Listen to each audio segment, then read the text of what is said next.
You're listening to the Podcast Detroit Network. Visit www.podcastdetroit.com for more information. Welcome to Smart Sex, Smart Love, where talking about sex goes beyond the taboos and talking about love goes beyond the honeymoon. I'm Dr. Joe Court. Thanks for tuning in. Hi, I'm Dr. Joe Court. I've been in practice 34 years. I'm a licensed psychotherapist with a master's in social work, and I have a PhD actually in clinical sexology. For the longest time, probably 25 of my 34 years, I was a sex addiction therapist.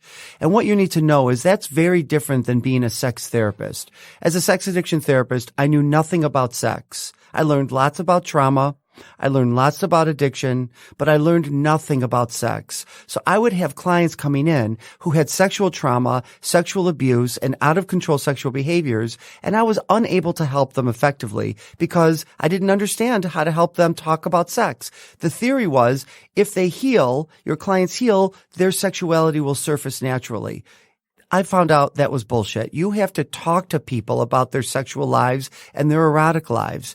And in fact, most therapists are not trained in sex. So my mission is to train therapists about sex and to train you and teach you about what's healthy and what's not for you. In fact, most therapists are not trained in sex. So my mission these days is to help therapists become trained in sex so they can protect their clients from them.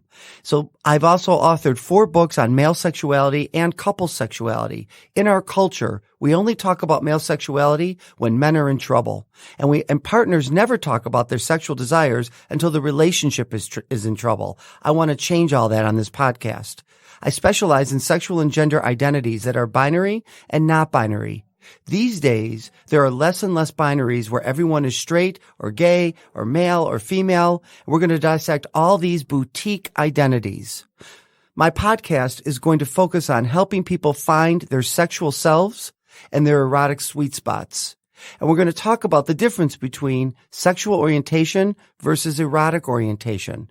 Sexual orientation is to whom you're attracted. Male, female, both, a blend of both, neither. Your erotic orientation is what brings you to orgasm, what gets you off, what's in your head that is helping you get there. Sometimes they're related to your sexual orientation, but the truth is most times they're not. This often brings erotic tension for people.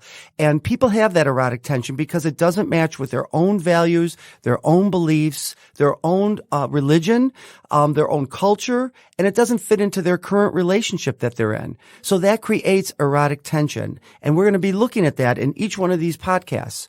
There are no eroticectomies going to happen in here. Our time together is going to help you claim your own erotic self. We will discuss all types of relationships and dispel every myth, including if your relationship gets better, sex will come. Well, that's bullshit, really, because then you never have to talk about sex. Or if sex gets better, your relationship will come. That's also bullshit. You've got to have 2 conversations going on in your relationship. From behaviors and fetishes to kinks and vanilla, we're going to cover it all each week. There'll be no egg, no sperm unturned. Bring your hormones, hard-ons, and G-spots. We're going to discuss them all. Thanks for listening to this episode of Smart Sex, Smart Love. I'm Dr. Joe Court, and you can find me on joecourt.com. That's JoeKort.com. See you next time.